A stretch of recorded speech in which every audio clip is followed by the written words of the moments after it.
UC Press. It's based on an in-depth study that followed 150 undocumented young adults in Los Angeles for 12 years. Lost in Limbo has won 8 major book awards, including the Society for the Study of Social Problems C. Wright Mills Award, the American Education Research Association Outstanding Book Award, and the Law and Society Association Herbert Jacob Book Award, among others. It has also, and impressively, been adopted by several universities as a common read and is being used in a couple dozen K through 12 schools in teacher and class training, so beyond the academy. In addition, Professor Gonzalez's National Undocumented Research Project has surveyed nearly 2,700 undocumented adults and has carried out 500 in-depth interviews of their experiences following President Obama's Deferred Action for Childhood Arrivals program. In the fall, he's teaming up with several colleagues to investigate educator responses to school climate issues stemming from immigration policies. Dr. Cecilia Menjivar holds the Dorothy L. Meyer Chair and is professor of sociology at UCLA. Prior to arriving at UCLA, she was Foundation Distinguished Professor at the University of Kansas. Her research falls into 2 areas that allow her to examine the workings of state power on everyday lives of individuals: immigration from Central America to the United States, and on violence in Latin America. Menjivar's publications include the award-winning books Fragmented Ties, Salvadoran Immigrant Networks in America, and Enduring Violence, Latina Women's Everyday Lives in Guatemala, published in Spanish. This was UC Press book, published by Flaxo as Eterna Violencia, Vidas de Mujeres Latinas en Guatemala. She also has published Immigrant Families, relevant to today's panel, co-authored with Lecia Brego and Leah Schmaltzbauer. In addition, she has published 13 edited collections, over 125 articles and book chapters, and she has been recognized by several awards, including 6 book awards, 4 article prizes, a career award. She's a member of the National Academy of Sciences, has been a Guggenheim Fellow and a Carnegie Fellow. Please join me in welcoming Roberto and Cecilia, and I will just be Lynn, not Senora Lynn.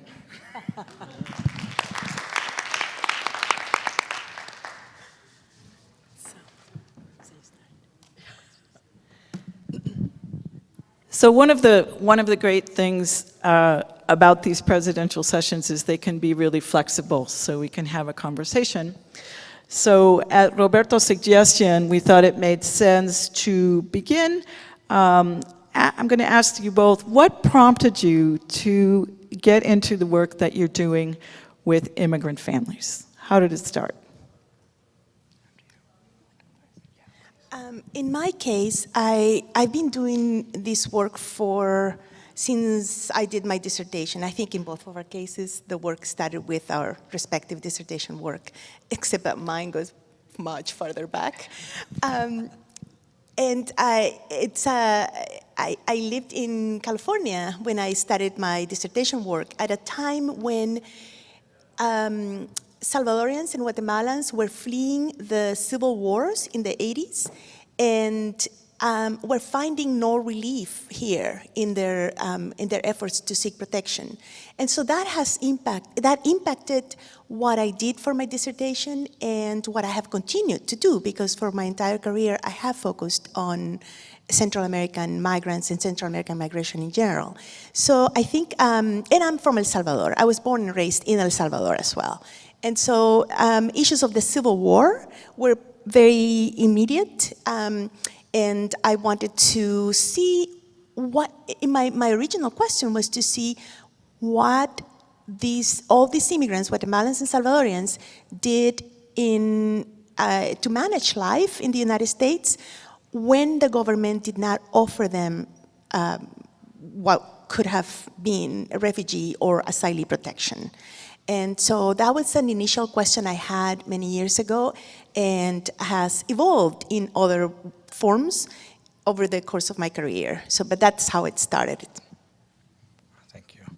So, so actually, mine started a little bit before graduate school. I've been doing this work formally since 2002, but I spent 10 years prior to graduate school, between college and grad school, as a youth worker in Chicago. I lived and worked in the same Chicago neighborhood, a port of entry community for Mexican migrants, also some Polish families. I lived, my first job, I lived literally down the alley from a community center, and then I moved 4 blocks away. I was a director of youth programs. Living and working alongside of kids and families gave me a real worm's eye view of the ways in which bigger processes like schooling, immigration, gentrification, community policing, how they were framing the everyday worlds of our kids and our families. Being in that community for 10 years also gave me a long view of how these processes were playing out over time. Over time, I started to understand that for many of our youth, and I was working primarily with young people in the community, that many of our youth were confronting barriers because of immigration status, either because of their parents' status or because of their own status. And for those who didn't have legal status themselves, it was becoming present in really significant ways at around late adolescence, as their friends that they had grown up with had started to get apply for driver's licenses, take after-school jobs, think about college. Friends were moving forward with all these really important defining American rites of passage, and many of these young people were hitting walls. Fast forward a few years, and I'm starting a graduate program in Southern California, in Irvine, and I really didn't like Irvine. I moved from Chicago to very sterile Orange County, and so it propelled me out into communities in nearby Santa Ana and Long Beach, East Los Angeles, and I'm doing what became the kind of the beginning of my dissertation research, but really just kind of hanging out, getting to know communities. And I start meeting young people who had very similar stories, had come to the US at 6 months old, 2 years old, 5 years old, had grown up side by side with American-born friends and peers, and at that critical time of adolescence, they were running into dead ends, hitting walls, dramatic U-turns in their lives. And that became what, for me, the beginning of a kind of long-term inquiry into this broad question: what happens to undocumented immigrant young people as they make transitions from childhood to adolescence and young adulthood? Thank you. Thank you for letting us know a little bit about your journey to this point. I think that's really helpful context. And I'm wondering, I think I might combine a couple of our questions just to ask if you could each take a turn telling us about your work in progress now, but also how that might have shifted, or you're thinking about shifting it, given the current context. I mean, I have to say, 10 years ago, we never imagined, I didn't at least, how bad it would get. So how has the current context both intensified the challenges of your work, but has it affected your current project? So your current project in the context that we have now. We're going to switch it a little bit, so he goes first in this one. We'll switch up a bit so it's not a doesn't seem like a fire drill that we're just going back and forth. So presently I'm working on a couple projects. One is a 7-year study of the Deferred Action for Childhood Arrivals Program, or DACA. We started that project very shortly after the announcement, and so we got ready for this project. And then I'm doing work on a project looking at educators and trying to understand trying to understand school climate issues around immigration. So how issues of immigration are bubbling up in classes and on playgrounds in school districts, how educators are responding to that, and what schools are doing. So, you know, I think that thinking about about 10 years ago, I guess when I started this work, I was really interested in mobility pathways. How are these young people without status faring in terms of educational attainment and also employment? Very soon into my study, I realized that the young people that I was meeting were describing physical and emotional manifestations of stress. They were talking about chronic toothaches, headaches, problems sleeping, trouble getting out of bed in the morning, thoughts of suicide, attempted suicide. It became very clear to me this very strong link between undocumented status and strained mental health, strained well-being. And so I've seen that. In these two long-term projects, a 12-year study, I followed 150 young people in Los Angeles for 12 years, and then our 7-year DACA study, have really seen over the last 15 years the ways in which kind of ebbs and flows in our immigration policy have impacted people's lives. And I think that, you know, what is most striking is the levels of, again, the levels of fear and anxiety. I want to read a quote. One, if you'll permit me to read my phone. I'm not a young person, and I'm not typically reading on phones, but I didn't bring this quote, and I happen to have it on a PDF. But here's a young man named Eddie. We call him Eddie in Phoenix. And he tells us, he says, I try not to think about being deported, but when it does happen, like saying I'm driving fine, driving the speed limit, hands on the wheel, 10 and 2. Then I see a cop behind me. I think, was I speeding? Was I going 5 above the speed limit? Did I turn? When I turned, did I use the signal right? Is he looking at me? Is he looking at my skin? I think, am I going to get deported if I get stopped? Am I going to jail and then get deported? If I do get deported, am I going to get deported where I live or where I used to live, or are they going to send me far away? They're going to be like, oh, he lives over here. Let's send him over there. If he does stop me, he's going to take my car away. Where's it going to go? My mom, how are they going to get help? All of that goes through my head. It affects me mentally, physically, and emotionally. Every time I read that quote, I get stressed out. This is where we are. I think the one constant has been deferred action on immigration. I don't mean deferred action as a legal term. I mean congressional stall on immigration. That's been the one constant over the last decade and a half or more. Mm-hmm. But what we've seen, and my reading of Cecilia's work is that collectively we've all seen a ratcheting up of immigration controls that's resulted in narrowing people's everyday worlds and heightened levels of fear and anxiety. Okay, so following up on that, I have just a quick summary of work in progress. And please hold the mic real closely like this? Okay. I feel like I'm going to start singing. Maybe. Oh yeah, maybe I should. Yeah, no, this is good because they're recording too, so yeah. This is good, thank you. So very quickly on my work in progress. I have continued to do work in Arizona, where I was on the faculty at Arizona State University for 18 years. And for about 15 of those years, I have been following Central American immigrant families who, because of their very vulnerable legality, have embodied quite a bit of what we now know that affects the larger group of Latino immigrants.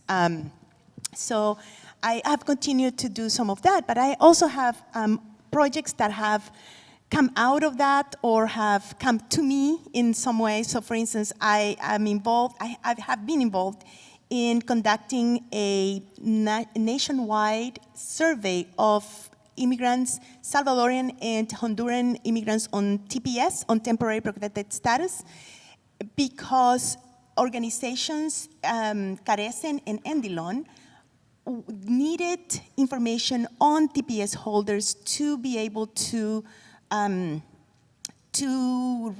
have a profile of the population that they are serving. So they asked me if I could do this for them, and in the absence of DHS data on this, I decided to conduct a survey of TPS holders. But for this, I trained TPS holders to conduct the survey as well. So this was it took 2 years just to get it off the ground, because the TPS holders had to get IRB permission, had to do city certificates, had to do everything that we do. They were researchers too. And so, I wrote a report for them that they have been able to circulate in the legislature, and it has been useful for them in the work that they have been doing since this administration decided to end TPS status for, or has threatened to end TPS status for them and other groups. And so that's one project that is still ongoing, not so much the data collection, but I'm still writing about that.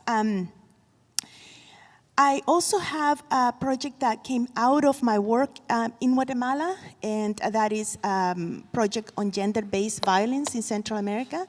And that looks at the institutional violence, if you can call it that way, and the lack of will and will on the part of the governments to protect women from gender-based violence. It does not look at men as machos or as the culture, quote unquote, as the problem. It actually focuses on the structures, broader structures of violence, including institutions, and how that shapes experiences of violence for the lives of women. And so this is very much connected to my work on migration, because it came out from serving on cases of Central American women seeking asylum in the United States. So that is connected to that. And then the other project I have that it's connected also, but in slightly different ways, is an ethnography that I have that I started when I was in Kansas. I was at the University of Kansas for 3 years, and I studied this ethnography in one small rural town of newcomer immigrants, and it turns out that they're Guatemalan, and established residents, and see how they see each other, how they perceive each other. So it's not just what they say, but also what they do. So it's a full ethnography that I've been doing in Kansas to understand what prompts people to have images of immigrants or immigration in ways that align with what we hear in the news, and how their lived experiences on the ground with immigrants in their town may change that. So those are the projects that I have ongoing right now. They're connected through my interest in how the power of the state shapes the lives of everyone, immigrants and non-immigrants alike. So I'll stop there for now. All right, well, you provided a good segue to part of the next question, which is looking back, both at your current projects and your past projects, what are the strategies, sort of creative ideas or tactics that families or communities have for making themselves visible, and perhaps also changing the narratives about illegality, invisibility?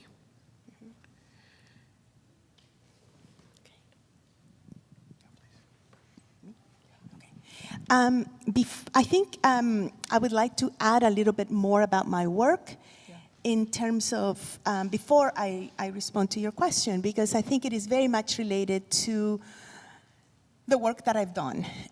So I have, for my entire career, I have focused on Central American migration, Central American immigrants' experiences in the United States. And so, in a way, I feel like I have been studying the precursors to what we see today.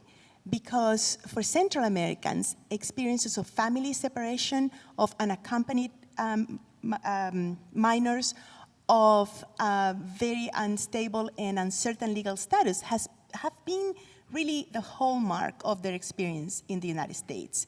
For instance, I don't know how much you know about asylum, the asylum system and unaccompanied minors right now, but the Flores case, the Flores case defined for how long children can be held in detention and under what conditions. That case, the Flores, is the name of Flores is a 15-year-old Salvadorian girl who her name is Jenny Lisette Flores, who in 1985 migrated unaccompanied and was held in detention and was strip searched and held with adults. And so community organizations, and this is where I'm going to go,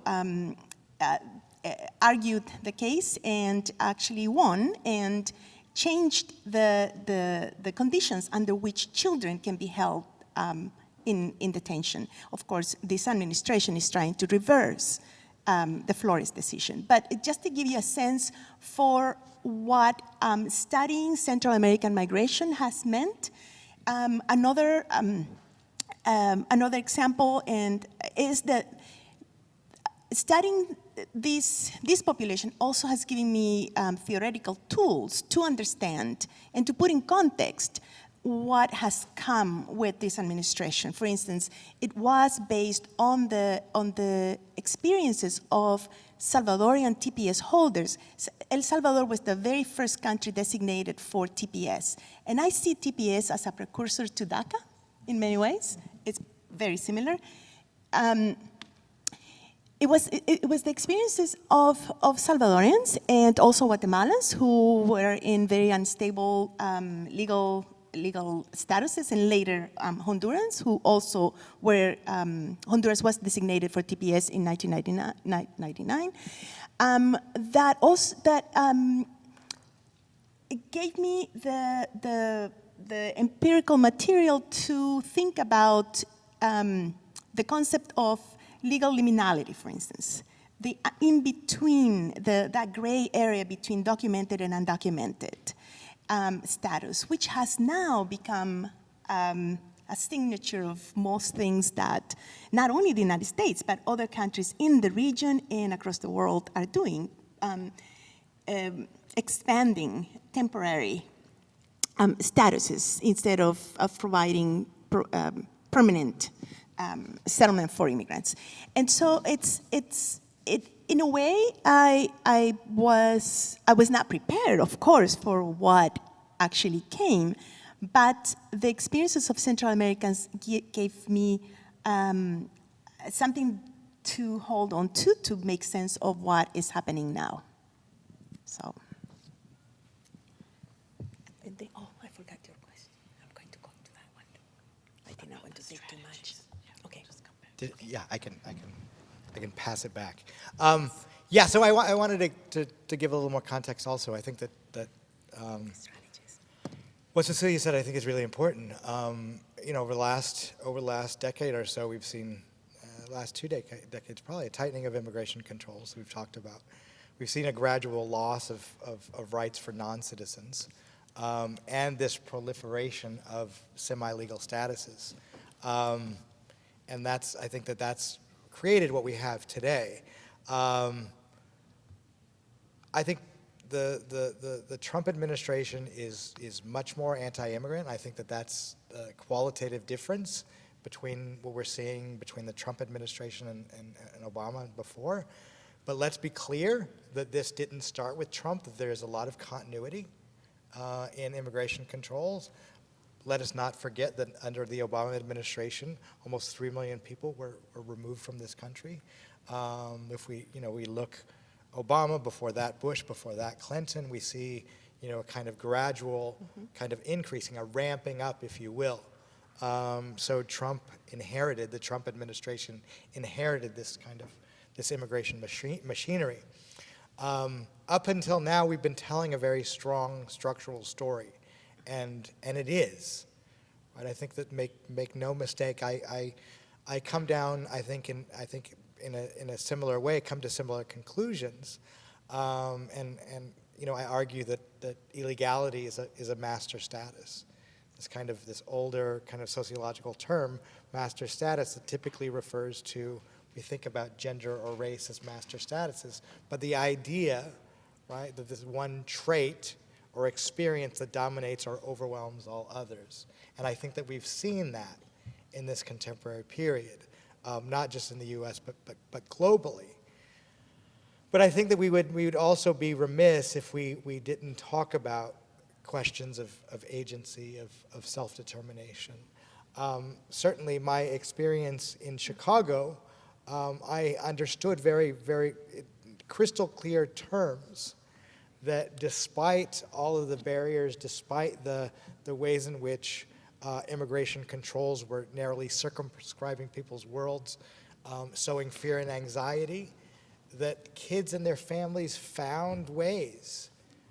They found ways to live their lives, to establish connections into their communities, and to exercise resilience, self-determination, and agency. And we saw that in the form of a national movement. We've seen that over the last decade or so in the form of a national movement. Mm-hmm. In 2006, when I was doing field work on this broader LA study, shortly after the march, in California, student groups on university campuses and in communities started forming, and they started talking to each other. Young people that were historically isolated and didn't want to talk about their immigration status began to talk about it, began to meet together. And from 2006 on, what we saw was the forging of, in my opinion, one of the most impressive social rights movements of our time, or social movements of our time, mm-hmm. right? And that is the undocumented student movement that took its lessons from older movements, the Justice for Janitors movement, for example, the drywallers strike in LA, LGBT movements, the civil rights movement. But we saw in the age of social media, right, coordinated efforts nationally of young people who were holding mock graduation ceremonies, but also were engaging in civil disobedience, sitting in congressional offices, chaining themselves down to the street. But young people, I think that, just a few months ago, we saw that this is a movement, right? This is a movement and an issue that shut down our government, that shut down our federal government. And I think that it's very easy for us to see really all the structural impediments, and they're there. Mm-hmm. And it is really important that we see that it is immigrants, right? Young people and their families, adult immigrants, day laborers, asylum seekers, that have really, really, I think, captured the attention of this country and have really compelled community members, our elected officials, to listen to their plight and to hopefully do something. So I'm going to go back to the tactics question that I spent time on something else and not on that question. So I'm coming back to that. Tactics that the immigrants I have been working with include many of the tactics that Roberto mentioned. But in addition to that, for Central Americans, because they have been fighting for so long, even just the right to seek asylum, for their asylum cases to be recognized as legitimate.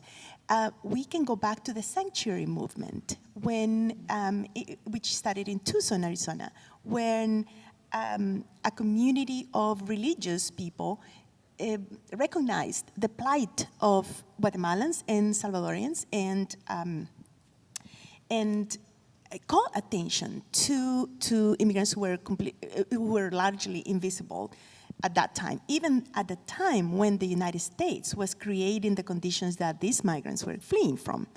And so, so we can go back to the century movement, but that's not the only instance for where Central Americans have been fighting for the recognition of their plight through courts, but also through organizing. So, for instance, in the during the 80s, there was the percentage of positive cases for asylum was very, very low for Salvadorians and Guatemalans, 1 to 2%. So it was through organizing that there was a large lawsuit filed so that these migrants could resubmit their asylum applications. That's the ABC settlement. That was in the 80s, 90s. And later on, we see very similar things. So to bring you to the current moment,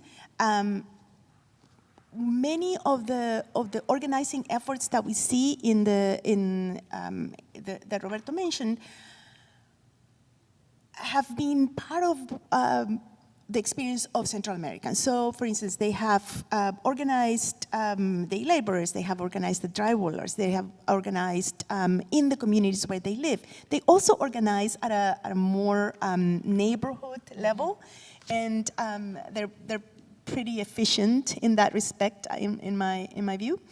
But also, for instance, another just the last case on this. When this administration announced that TPS was going to end, it was at the time the survey that I mentioned, we had just collected the data, but we're cleaning the data.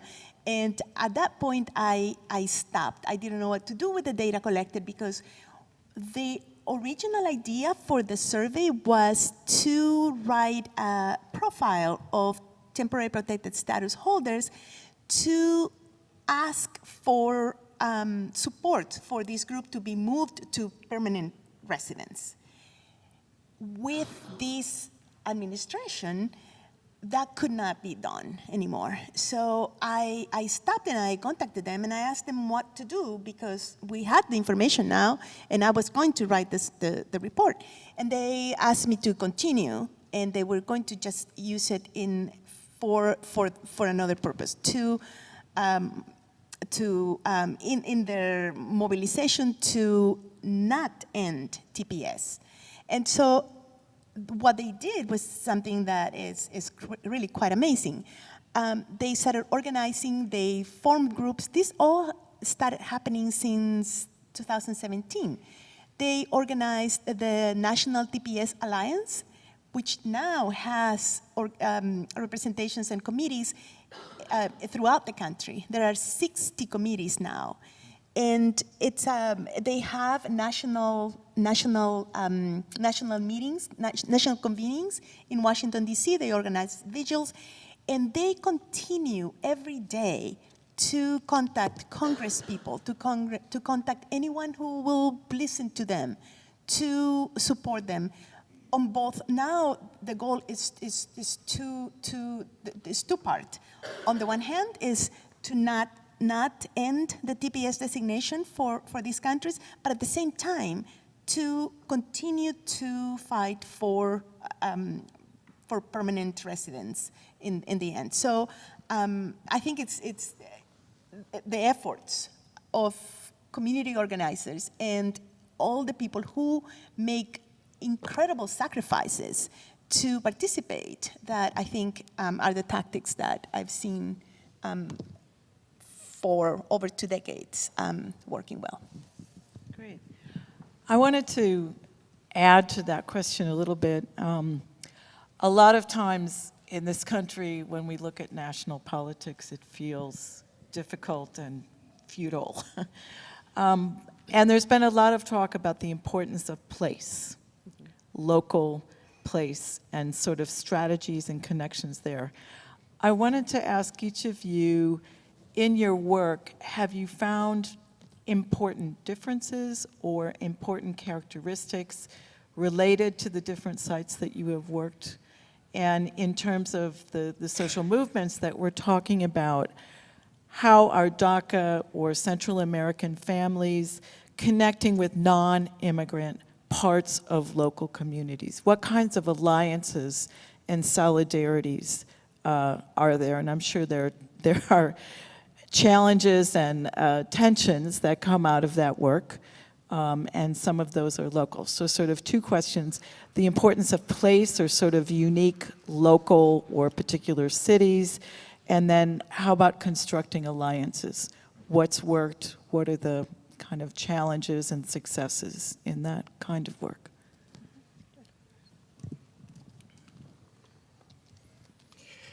I had mentioned the lack of action by our Congress earlier, and I think that really sets the stage. So in the absence of any federal immigration reform, what we've seen over the last couple decades is a move towards states, counties, and municipalities to craft their own solutions to immigration. So nationally, most Americans will agree that most Americans want some change in our immigration policy. People have very different ideas, but that has not translated yet into any kind of more comprehensive solution federally. And so we see, I think that it's somewhere around 12 states now offer driver's licenses for undocumented immigrants. New York is considering it. Other states are now considering it. A small number of states are growing number of states offer in-state tuition to undocumented students. A smaller number offer state aid to undocumented students. Cities are starting to pass municipal ID ordinances. States like California are really putting together packages of immigration reform, taking the lead. On the other hand, right, we see states like South Carolina and Georgia that have excluded undocumented immigrants from their public post-secondary universities, whereas some cities have moved towards sanctuary status. Others have gone the more kind of regressive way, anti-sanctuary bills. We see in some counties across the United States increased cooperation between local law enforcement and ICE, so these 287G programs, for example. And so what that means is that perhaps now more than ever, where one lives dramatically shapes one's experience of integration or exclusion, right? And so for an undocumented young person, for example, it is a very different experience living in New York City with access to reliable public transportation, with a strong city college system, with a city that has a very strong self-image of an immigrant-supporting city. Now, New York's finally passed the New York State Dream Act, so access to reduced tuition. That's a very different experience from living in, say, for example, rural South Carolina. Right? So young person who does not have DACA, no access to driver's license, for example, services that might be in New York City, immigrant serving organizations. There's a dearth of them in many rural areas. So if that means a 30, 40, 50-minute drive and unreliable public transportation options, right, it then puts people at risk. And in the context of heightened cooperation with local law enforcement and ICE, right? So you start to see, right, the ways in which a person's everyday life can be opened up, right, or constricted, narrowly circumscribed by these local contexts. And we've seen this in our work on DACA.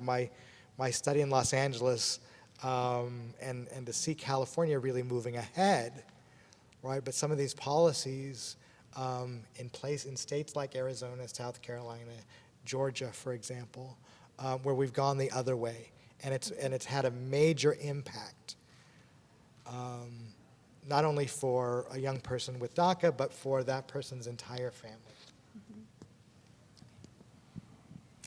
Yes. In addition to, yes, I'm going to say a couple of things about the importance of context. And, but before that, I want to just mention that the federal level, so we have federal, state, sometimes municipal, the various layers of government acting, sometimes in ways that everything aligns, but sometimes not. And this is when we have, for instance, local municipalities or states entering into litigation with the federal government for, they sue each other for anything related to immigration. But I want to say something about immigration reform, because we hear a lot about what immigration reform, that we need immigration reform. But I want to insert a word of caution here, because I was in Arizona when, in 2013, when 8 senators decided to take it upon themselves to come up with their proposal for immigration reform. Senators McCain and Kyle were the 2 senators from Arizona, and they held a town hall meeting, and where they described their proposal. Their proposal, to me, for immigration reform, and it was seen as the proposal that had more legs, that it could work. I was very scared to hear that proposal. In fact, I thought this would be really horrible for immigrants. One of the things, I'm not going to give you all the details about the proposal, but one of the things they mentioned was that to provide a legal path, not citizenship, that is a misnomer, to undocumented immigrants, to provide a legal path for the undocumented population to, a path for them to regularize their status, they were proposing to create a multi-stage system. First, to a trial period, a probationary period for about 6 years, then a second period with a temporary green card. And then they could become what we call lawful permanent residents with the green card. So the whole period was going to take about 13 to 15 years. And so I thought that was a very long time and a very, not a straightforward path to regularization. And so Senator McCain jokingly said, yeah, it is a very bumpy road that we're creating, ha ha ha. So that really scared me, because when people talk about immigration reform, we really have to pay attention to who's proposing, and so yeah, who's proposing and what it contains. Because when you look in the moment right now, I fear that an immigration reform may be, even if we can imagine, something worse than what we have. But going back to the issue of place. So place, absolutely. What Roberto said is very important, because where people live makes a big difference. And I did work in Arizona before moving to Kansas. I've been doing work in Kansas. In Kansas, the study that I've been doing there, we started it before the presidential election. So we collected data. We started doing interviews in 2016. And so we have interviews from that era. And then we have interviews and more ethnographic observations from after, up until now. And so it allows us to do a little bit of before and after comparison. And one thing that we have found is, that living in a rural town in the middle of the country, a town of 3,500 people in the middle of, I don't want to say nowhere because Kansas is somewhere. But living there, it used to provide a sense of being outside of the radar. Not anymore. Now everybody feels that they are in the eye of the storm. And so it complicates. For instance, Kansas does not have an ombudsman law that Arizona passed, for instance. They do provide access to in-state tuition for undocumented immigrants, but they don't give driver's licenses. So it has a little bit of an in-between. At the state level is kind of a mixed context, legal context. But then there's the federal level, and it is at the federal level that legal status is granted, that people are allowed in or not, how many, and it is also at the federal level where enforcement comes from. So you have states, for instance, California, varying in degrees in terms of being more or less integrative in their efforts, and within Kansas as well. So states vary, but also there are variations within states. And with the current administration, it's the federal level has really taken quite a bit of a presence in the lives of immigrants, even if they live in a town of 3,400 people, way out in far from the big cities. And I also want to agree with Roberto on our view of what the current administration is doing. It did not start with this administration. There was an architecture of enforcement and of narrowing paths to legalization since not just Obama, but Clinton signed the 1996 law that really unleashed the enforcement that we see today. Bill Onhing has a new book on the development of all this that he traces it back to Carter. So I urge people to take a broad view so that we can put in context what this administration is doing. A lot of the legal tools that they are using have already been in place. It's just that they're using it more. So. Great. Thank you. Right now in the United States, we have a national narrative that criminalizes and carceralizes immigrant families and youth. And that has evolved at the same time as that narrative has been applied to communities of color in the United States. And the same people are building shelters for families on the border who run correctional systems. So this question is, how do we change that narrative, and how do we make visible that connection? Is that important?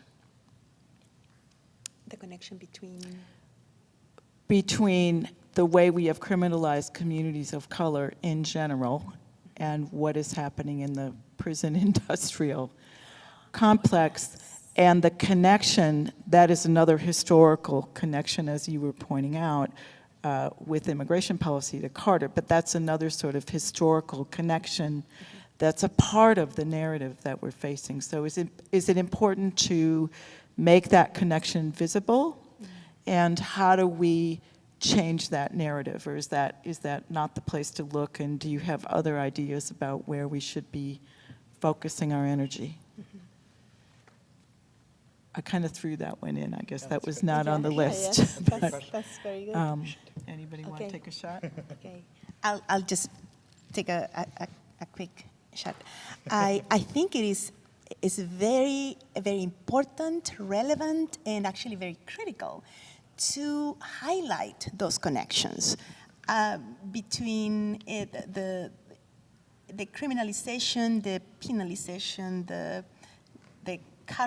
what the carceral state has done for African American communities, and now for immigrants of color. I think it's really, it can be beneficial at so many levels, and there are people already making these connections because they're so salient. It can be for theoretical purposes and for understanding. It could be incredibly rich, but also for the possibilities for alliances and organizing. I think it would be, it is a very fruitful and very rich alliance that unfortunately for all these communities has come to be. But I think the more we recognize these parallels and how the same system has brought all these populations together, the richer we would be for it. It's a good question. It's a very heavy question to think about. It I is think. heavy. I'm sorry I didn't give it to you in advance. No, not at all. I think that This is great. you know, we've been talking a lot about I think kind of big C citizenship and what that means for immigrants and what membership means. I think for immigrants in this country, and I think that, you know, to add into this conversation the historical experience of African Americans in this country, for example, who have access, right, who have access to legal citizenship, but don't necessarily experience full membership in this society. And I think that that's a really important point for all of us who are doing work on migration and I think inequality more generally, and to think about today the criminalization of communities of color. We talk about the school to prison pipeline, how young people in communities of color are very systematically targeted and tracked from very early ages. And so that we see our young people full of promise and hope, but structurally getting detoured, right, into into the carceral system. At the same time, we're also seeing what legal scholars are starting to refer to as a school to deportation pipeline. For those of us in Boston, just this school year, right? I said just this school year, we lost a superintendent because of what happened in East Boston, and that was a young person in East Boston schools who was ultimately deported because of an incident that happened at school. Right? These issues are very salient across a number of communities in this country right now. And I think under this administration, many communities feel under attack. And I think that as such, the time is really ripe to think about cross-community collaboration. I think that a lot of movements are already learning from each other, as we've already talked about, and I think that young people really get this, really get questions of intersectionality. They really get the connections between. So you know, I don't have anything smart to say about this other than it's really critical right now for us to recognize, for communities to recognize common experiences and common goals, so that you know, we're seeing, you know, we're seeing down the road, we're seeing big legal challenges that will impact women in this country. On top of all of the increases in police brutality, in enforcement, et cetera, et cetera. And it will be to our peril, it'll be to many communities' peril if we don't recognize the commonalities and work together. Great. I'm going to ask one final question, and then I hope we have a mic there, an open mic. And I invite you to start thinking about questions and take advantage of this great opportunity to be a part of this conversation. what we're seeing in the United States, if we look both inside of Mexico and Central America, there's internal migration. At this point, we have, I don't know the official number, but 1.5 million Venezuelans who are in Colombia, Ecuador, Peru, Chile, and even Argentina. So I'm wondering, I just thought it would be interesting to ask you to comment on the kinds of politics and policies and conditions that are driving migration from Central America here, and in the past and the present from Mexico and through Mexico into the United States. Think about that comparatively with what we see happening particularly with Venezuela and elsewhere in Latin America.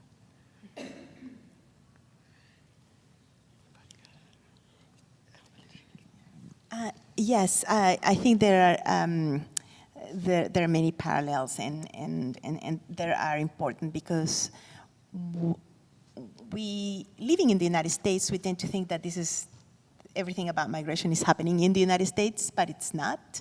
And so it is very important to think about what happens in this region, but also what happens in other major receiving countries around the world that are adopting very similar strategies to exclude their populations. So it's very important to think about that.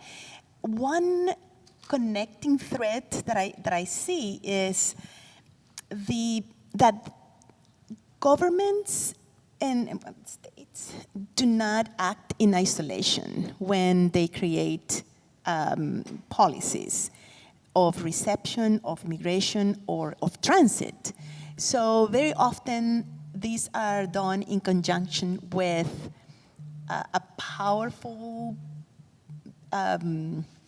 actor in the region. So for instance, I'm not saying that the United States is determining everything that happens in the region, but the United States is very much involved, for instance, in Mexican policies towards the Central Americans. In fact, we've been arguing for that the border continues to move south every day. And so the border, the Mexico-US border seems to be to have moved to the Guatemala-Mexico border, and on and on. But so I want to highlight the presence of and of course how Colombia is receiving Venezuelans is not something that only the Colombian government is deciding. I think it's very important for us to also take a step back and look at the connections across the receiving governments and the policies that they are producing. In many ways, major immigrant receiving countries are responding with very similar strategies of detention, deportation. Mexico has already started using the ankle bracelets that alternative to detention programs are using in the United States. So we can see this expansion of very similar tactics and politics and policies throughout the region. So. Yeah, I will just add, just very, very briefly, thinking globally about the proliferation of neoliberal policies and trade agreements, we've seen globally disruptions in local economies, local ways of life, and as a result, an uprooting of populations that are prone to migrate. And so we're seeing, it's a small percentage of the world's population that migrates, but it's a growing percentage that's migrating now. We think about I mentioned neoliberal policies, free trade agreements, also issues of climate change and a growing number of climate refugees. We're seeing strife and violence globally, and a crackdown then at the borders. And so these tensions, right? These tensions between these kind of bigger neoliberal policies and this crackdown, right? This is not by accident, right? This is not by accident. For young people, the compulsion to enforce immigration laws and moving from borders to interiors of states, of nation states, has become so strong that in the balance between this compulsion and protecting children, thinking about the rights of the child, right? In this tension, the scales are tipping towards heavy enforcement, right? Over rights of kids, over human rights more generally. Great. So I invite folks to now come up to the microphone there just so we can hear it. This is being recorded and live streamed, so that is helpful in that too. So please, questions, comments? I invite you to take advantage of the opportunity. Great, thank you for starting. All right, no, just, we can take a couple. You know, just, we'll collect 2 or 3. Great to see, okay. Thank you If so you want much. to identify yourself maybe, just so we know who you are, Sure. where you're coming from. So I'm Gabriele Oliveira, and I'm at Boston College here at the School of Education. I'm really, really familiar with all of your work, the 3 of you, so I'm super excited to be here and listen to you all speak about the work. I guess I have two different questions. One question kind of goes through the last bit that you were all talking about in terms of the role of looking at the countries where immigrants are coming from. And I think about that in terms of what is the role of the research to understand not just what's happening here in the US, but if we're all interested in doing that type of research, what should be our commitment to taking a real transnational approach to doing, you know, ethnography or any other type of research that should be in different locations and should be multi-sided for us to get a complete picture and understanding of what's happening in the US. And then the second question has to do with when we think about immigrants in the US, and in this case, Latin American immigrants in the US, I always think about the stratification or the difference within the immigrant population. So the first 1.5, second generation, depending on where they are, if they're in Texas and Arizona, or if they're in New York, and kind of thinking about what are their roles also in terms of wanting political change or wanting immigration reform, and how that may differ across generations, and also what should be the role of research. Because in my most current research with Brazilians here in Framingham, you know, they overwhelmingly voted for Bolsonaro in Brazil when they were able to vote. But when we speak about Trump and the Trump administration, they acknowledge how difficult it is to live under, right, this administration. So I'm also curious as to these ties and how, because you're in another place, that may not determine your position on politics and the change of politics in a country. Thank you. Okay, maybe take one more, and then we'll have some responses. Thank you all 3 for speaking today. My name is Teresa Alvarado. I live in the suburbs of Chicago, but I'm a senior at Dartmouth College. And I think for me, just like writing my thesis, I explore the role of the DHS and like the whole holistic approach of crimmigration, and how since 9/11 it has like become what it is today, but it's just more normalized. So I know there was a mentioning of the Sensenbrenner bill of 2005, and I think for me, the fact that there were major protests was because everyone was criminalized and punishable. It didn't like matter if you were undocumented or not. But I think a problem for me was explaining things like 287G and secure communities to people who are not affected directly. So I think my question is, how do you cater academia to communities who are not necessarily directly affected by immigration legislation? And how do you specifically, like I know it's super difficult because I couldn't even explain it to my friends who have undocumented parents, but how do you create some sense of empathy through academia so that people who are not aware of these things can show some compassion for what's going on? Thank you. Thank you. Just want to respond, thank you. So the first question was about transnational links and presence in the lives of immigrants here, but also there, the role of research in understanding the lives of immigrants here, but trying to understand the origin countries as well. Of course, I completely agree with that it's very important and necessary, but it's very difficult also to do both. And so very often we end up, there are some people who do both, and that's great. But they also, I also need to mention that they don't have to do it through a transnational lens. Or sometimes they use a transnational lens, sometimes they don't. But I think in my response to your question, the benefit of looking at the origin country is crucial, and it is not just for researchers to take that into account, but also for people beyond academia to understand where the immigrants come from, which kind of relates to the other question, where to inform people where people come from and the conditions that have brought them here. And I think that kind of ties.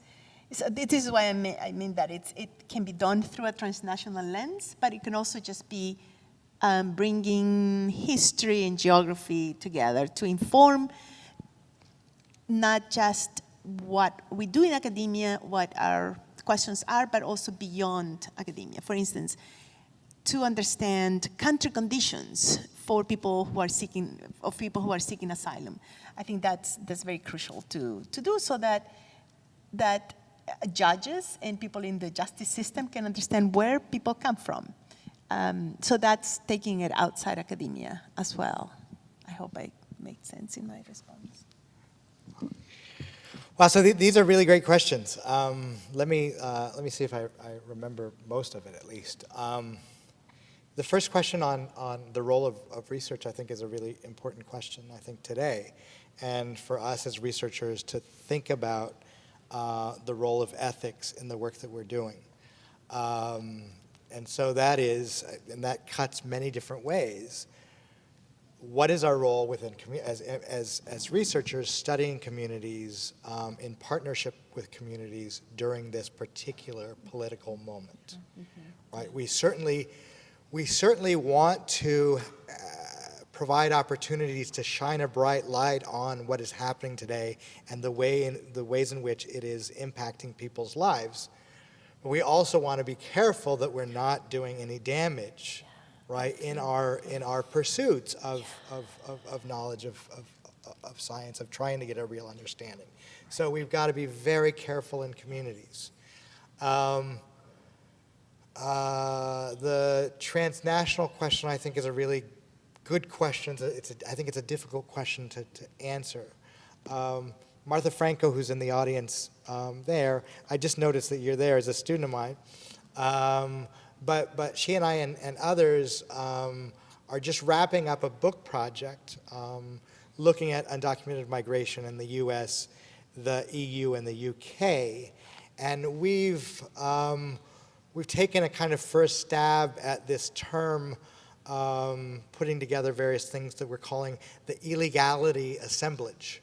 And so looking transnationally and looking at not just the receiving state, but looking at the relationship between sending states, receiving states, but also everything else that's involved in enforcement, involved in the migration experience, et cetera, et cetera. So we're hoping that we move the needle a little bit so that people might pick up on that a little bit. The question about the kind of across generations, I think, is also a really good question. Politically, this is we saw a pushback among quote unquote dreamers starting around 2009 or so, when they're really pushing hard against this narrative of don't blame the children for basically for the sins of their parents. We see kids really saying, I'm not going to sell out my parents. I'm not going to throw them under the bus, that we all deserve rights. I'm thinking now that as that's been extended up, I think it's also a really important moment to also extend down, and that is that there are new estimates out from the Migration Policy Institute around the number of young people that are undocumented young people that are reaching high school age each year. For a long time, we quoted 65,000. It's about 120,000 who are reaching high school age each year. And these are young people who've grown up maybe with older siblings who've gotten DACA, but they themselves are not.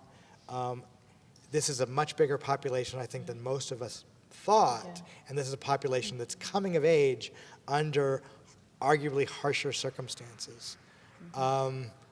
And then finally, I think that your question on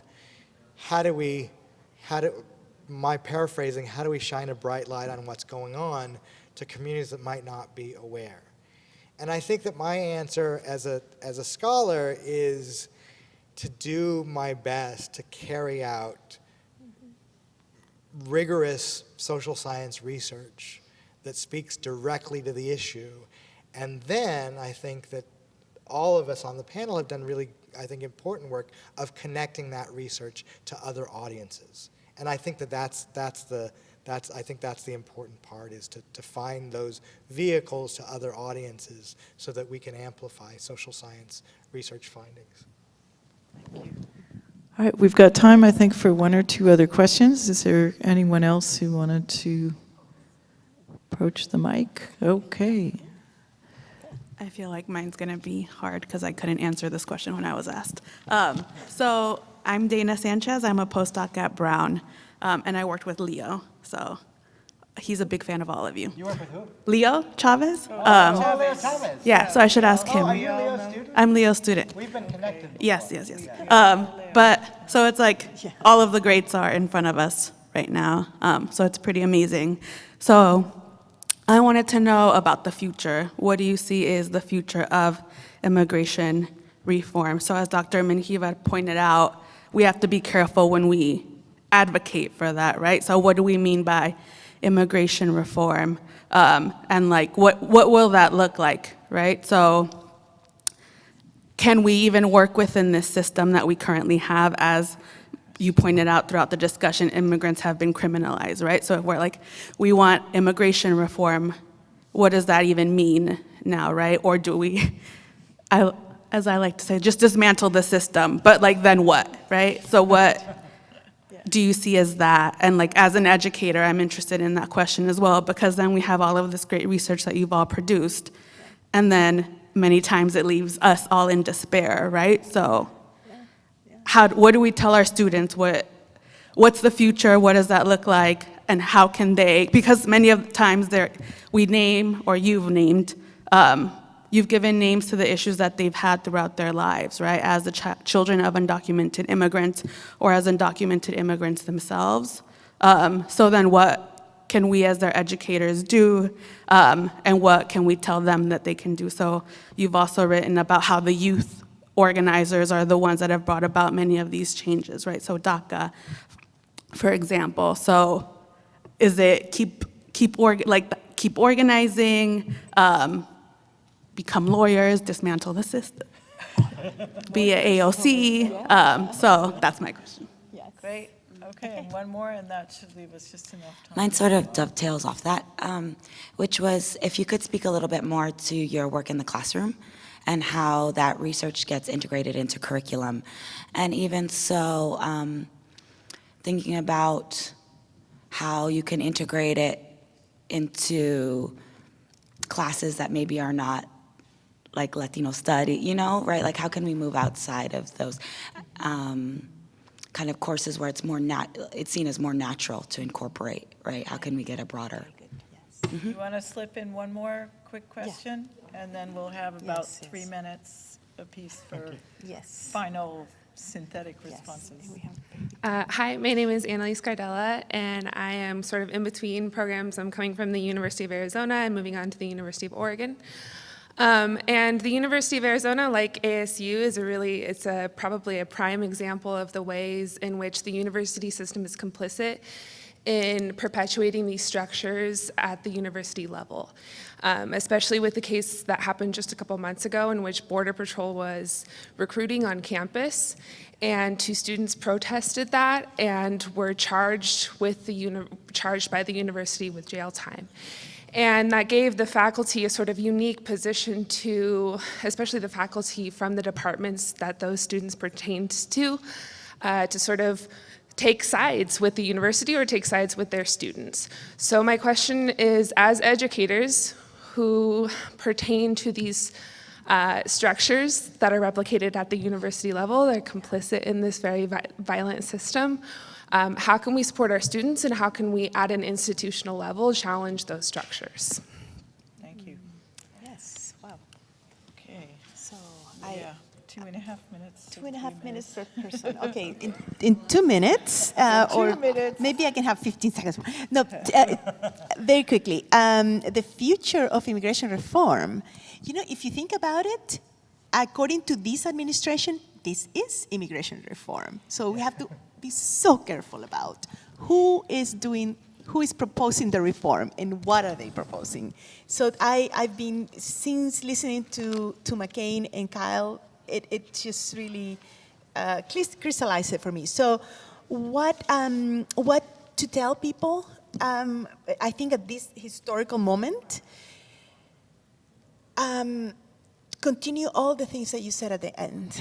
The example of DACA organizers, but also TPS organizers, the National TPS Alliance, I think the Central Americans have had a very long history of organizing and working through the courts. I think the courts are stopping many things that could have been implemented already. So getting involved in doing immigration law as well, so that people understand and can then, from an informed position, respond to the system. In terms of integrating the research that we write about into the curriculum, I think that's very important to not leave it for courses that have the title immigration or something. I would like to see all of these incorporated in Sociology 1 or Anthropology 1. And your work is already there, but it's not the case for all. So I think that is absolutely a very important point. And then how our own institutions are complicit in many ways with the enforcement system. This is a very big question, because we know that the public and private, but in the public higher education system, we know that it's moved to a very neoliberal system, and where all of these collaborations play a significant role. We have seen, for instance, the creation of the expansion of national security questions and national security research becoming very central to university campuses, and they have lots of grant money, and so we see that not only at ASU or the U of A, they have worked with the Border Patrol, with DHS to create centers for migration research. You see that throughout.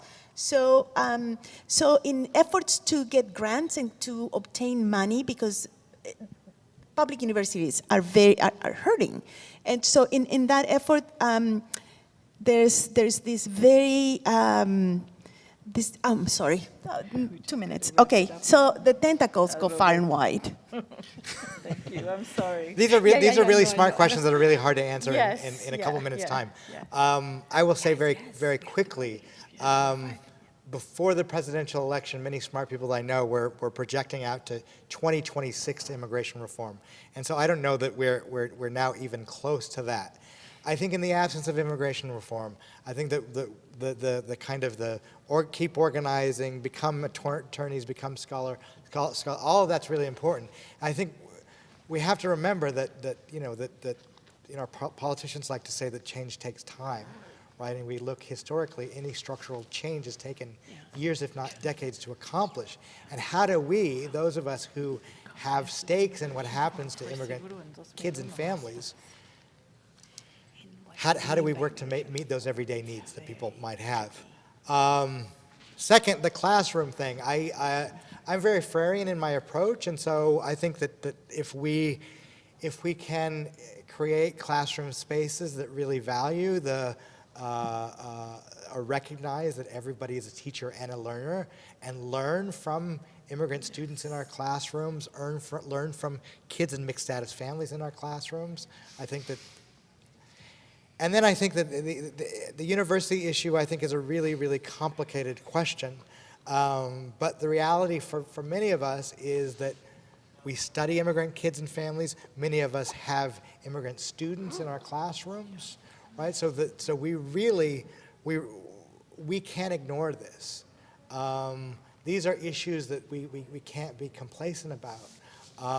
And so it's really incumbent upon us, in the age of what people have called the neoliberal university, for us to really push back against structures and to really assert our expertise. Thank you.